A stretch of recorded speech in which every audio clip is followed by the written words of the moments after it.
Hello दोस्तों, स्वागत है आपका बिल्कुल ही नए वीडियो में। आज के इस वीडियो में हम देखने वाले हैं स्वाति शर्मा मैम की आंसर कॉपी को। इनकी आई है ऑल इंडिया रैंक 15 और ये इनकी सेकंड कॉपी है। सेकंड कॉपी यानी कि इनका ये मॉक 2 है पेपर 2 का, जिसमें पॉलिटी आती है, वो वाला पेपर है बेसिकली। ठीक है, पॉलिटी एंड गवर्नेंस। अच्छा, तो स्टार्ट करते हैं। स्टार्ट करने से पहले मैं आपको कुछ बेसिक इंट्रोडक्शन दे देता हूँ इस चैनल के बारे में। इस चैनल पे आपको यूपीएससी से रिलेटेड हर तरीके का गाइडेंस मिलता है और कई सारी हेल्प मिलती है, जिससे आप अपनी यूपीएससी की प्रिपरेशन को और भी ज़्यादा इफ़ेक्टिव बना सकते हैं। तो स्टार्ट करते हैं। ये सेक्शन ए है। सेक्शन ए कह रहा है preventive detention is a necessary evil only to prevent public disorder. However, the state should not arbitrarily resort to preventive detention to deal with all law and order problems. Analyze. तो ये question number 1 है। तो मैं हमेशा यार एक बात कहता हूँ अपने वीडियोस में, अगर आपने मेरे प्रीवियस वीडियोस को देख रखा है तो आपको ये बात पता होना चाहिए। मैं अपने हर वीडियोस में एक बात कहता हूँ कि जो भी क्वेश्चन आप पढ़ो, क्वेश्चन में आपको मेन थीम कोई भी मिले या फिर किसी फेमस व्यक्ति का नाम आए या फिर किसी एक पर्टिकुलर थिंग के बारे में बात कर रहा है, पूरा का पूरा आंसर आप उन्हीं कीवर्ड्स के अराउंड आपको रिवॉल्व कराना है। बस आपको उनको अंडरलाइन कर लेना है, क्या क्या पॉइंट है उससे रिलेटेड, क्या उसके क्या प्रोज कॉन्स पूछ रहा है, क्या उसमें कुछ बेटर वे फॉरवर्ड पूछ रहा है, क्या इसमें होना चाहिए, ऐसी कुछ बातें पूछ रहा है, उनको पर अंडरलाइन कर लो। इसके अलावा आपको आंसर में कुछ लिखना ही होता है। इस आंसर में आपको ये प्रूव कर दूंगा मैं। ये टॉपर की कॉपी मेरी नहीं है, नहीं तो आपको लगता कि कुछ भी फेंक रहा है, लेकिन ऐसा नहीं है। मैं आपको प्रूव करूंगा अपनी एक एक बात को। अब जैसे यहाँ पे प्रिवेंटिव डिटेंशन, ठीक है, यहाँ पे इन्होंने अंडरलाइन किया, ये एक नेसेसरी एवेल है, ठीक है, only to prevent public disorder, okay. और the state should not arbitrarily, मतलब अब यहाँ पे स्टेट का ही पूछ रहा है कि आर्बिट्रेली मतलब नहीं करना चाहिए इनको, resort to preventive detention to deal with all law and order problems. सभी लॉ एंड ऑर्डर प्रॉब्लम्स के साथ ऐसा नहीं भैया आप प्रिवेंटिव डिटेंशन का यूज़ कर लो, ठीक है। अब हमको देखो, इसमें जो मेन थीम है ना, मैंने आपको एक बात नहीं बताई भी, जो मेन थीम है उसी को आपको इंट्रोडक्शन में लिखना होता है, उसी को आपको इंट्रोड्यूस कराना होता है। इंट्रोडक्शन आपका 3-4 लाइन्स में होता है।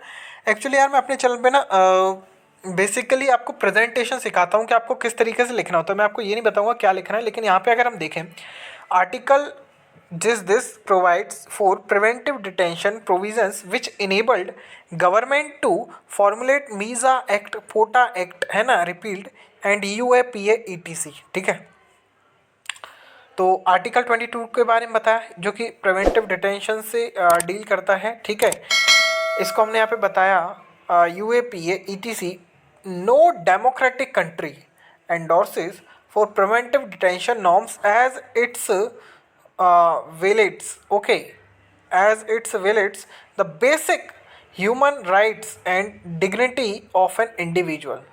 Separatist forces exist like insurgents, Khalistani. अब देखो, reasons for preventive detention to be necessary, ये हमने हेडिंग बनाई। क्या है हेडिंग में मन से बनाई? नहीं। अब देखो यहाँ पर देखें, यहाँ पर देखिए साफ साफ पूछा गया क्वेश्चन में, इज ए नेसेसरी एवल।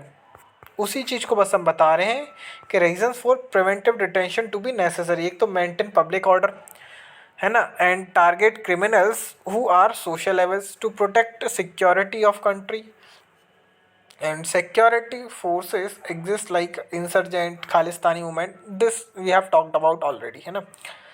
अब आर्ग्यूमेंट्स अगेंस्ट प्रिवेंटिव डिटेंशन, क्या है मन से लिख रहे हैं? नहीं यार, सब कुछ क्वेश्चन में लिखा है। कि अब यहाँ पे आगे क्या बोल रहा है, वही क्वेश्चन को आगे हाउएवर करके जोड़ दिया। However the state should not arbitrarily resort to preventive detention. इसलिए मैंने आपसे कहा था, मैंने आपसे ऐसे मजे लेने के लिए नहीं कह दिया था कि आपको यहाँ पे ध्यान देना है कि स्टेट शुड नॉट आर्बिट्रेरली, ठीक है। इसका एक सेंस बनता है, यूपीएससी में कुछ भी नॉन सेंसिकल नहीं होता है। सेम आपको जो आंसर लिखना होता है वो भी बिल्कुल भी उसमें कुछ भी नॉन सेंसिकल नहीं होना चाहिए, ठीक है। उसमें सारा का सारा जो आंसर है वो टू द पॉइंट होना चाहिए, जो क्वेश्चन में पूछा गया बस वही होना चाहिए।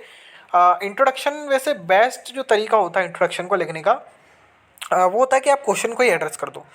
क्वेश्चन में जो भी बात कही जा रही है उससे आप अगर एग्री कर रहे हो, ना एग्री कर रहे हो, उसको आप लिख दो, या दिस इज दिस। अगर आप एग्री कर रहे हो तो बोल दो या this is this and plus साथ में आप एग्जाम्पल या कुछ ऐसा फैक्ट दे दो जिससे कि वो प्रूव हो जाए आपका पॉइंट, ठीक है। देखो, try to also refer to, अब यहाँ पे ये हम पढ़ रहे हैं टीचर का रिकमेंडेशन, ठीक है। Try to also refer to various judgments of court in Supreme Court this regard, like Union of India versus Paul Nanikan और प्रेम नारायण ETC ऐसे मतलब इन्होंने बेसिकली कहा है कि आप जो सुप्रीम कोर्ट के कुछ केसेस हैं उनको भी यहाँ पे एक रेफरेंस की तरह यूज़ कर सकते थे in order to make the answer more effective. ये जो क्वेश्चन है, ये सॉरी इनका जो आंसर है मुझे बहुत ज़्यादा अच्छा नहीं लगा, एवरेज से थोड़ा नीचे कह सकते हैं, उस टाइप का ये आंसर लिखा है इन्होंने। देखते हैं टीचर ने कितने मार्क्स दिए इनको। देखो 3.5 नंबर दिए, मैंने कहा था एवरेज से थोड़ा नीचे है। एवरेज आप मान के चलो नंबर आते हैं 5 6 काफ़ी अच्छे नंबर माने जाते हैं। 5 6 नंबर यूपीएससी के अंदर 10 नंबर के क्वेश्चन के अंदर काफ़ी अच्छे नंबर माने जाते हैं, ठीक है। अब thus preventive detention should not be used arbitrarily and some rational and objective criteria must be devised to prevent misuse of the law. अब mention some measures like set up advisory board, right to consult to detainee, है ना, इस तरीके से हमने लिखा। Okay अब ये है question number 2, how far states intervention and the concept of political secularism in the management of temples are relevant in the Indian context. अब इसको highlight the recent development in the area of secularism by the supreme court, है ना।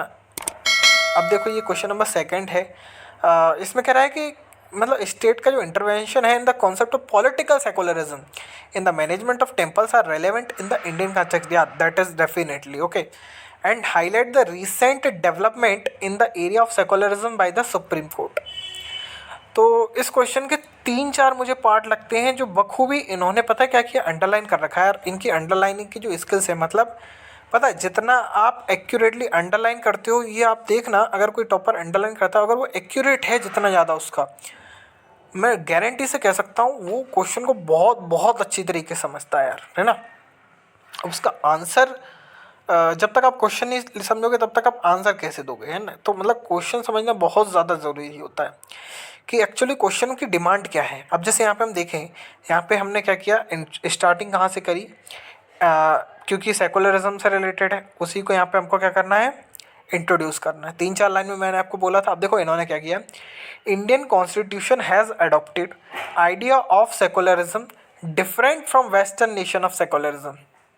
मतलब this is very simple chapter यार। जब हम secularism पढ़ते हैं हमें टीचर ही पढ़ा देते हैं कि our model of secularism is far different from the western model of secularism, okay. अब यहाँ पे हम जैसे देखें, in India secularism is respecting all religious equally, okay, and working for their upliftment in a equitable manner. अब इस तरीके से हमको लिखना है। अच्छा, यहाँ पे पहले हम रेफरेंस पढ़ते हैं, सॉरी रिकमेंडेशन पढ़ते हैं। टीचर ने क्या दिया है, also link this mismanagement of temple and relevance of state intervention in temple regulation. अब मिसमैनेजमेंट ऑफ टेम्पल किस तरीके से होता है, इसको भी बताने के लिए यहाँ पर एक्चुअली थोड़ी सी पॉइंट दे देने चाहिए थे। मुझे भी लगता है कि जो एग्जामिनर है जिसने कॉपी चेक करी है उसने बिल्कुल सही रिकमेंडेशन दिया। अगर आप यहाँ पे ऐसे नहीं लिखेंगे तो फिर ज़रूरत कैसे पता चलेगी। मतलब जब मिसमैनेजमेंट कहीं ना कहीं हो रहा है उसकी वजह से हमें ये सब लिखने की ज़रूरत पड़ रही है, ठीक है। तो वो तो ज़रूरी है। अब जैसे यहाँ पे इन्होंने लिखा 3-4 पॉइंट लिखे और इस तरीके से आंसर लिखा, ठीक है। आंसर इसका एवरेज आंसर है, मतलब इसीलिए इनको 4 नंबर मिल गए हैं। अगर आपको वीडियो पसंद आया तो चैनल को सब्सक्राइब और वीडियो को लाइक ज़रूर से करें। और इसकी जो लिंक है कॉपी की वो मैं आपको डिस्क्रिप्शन बॉक्स में दे दूँगा। अगर आपको चाहिए हो उसके लिए आप मुझे कमेंट बॉक्स में बता देना कि आपको चाहिए या नहीं।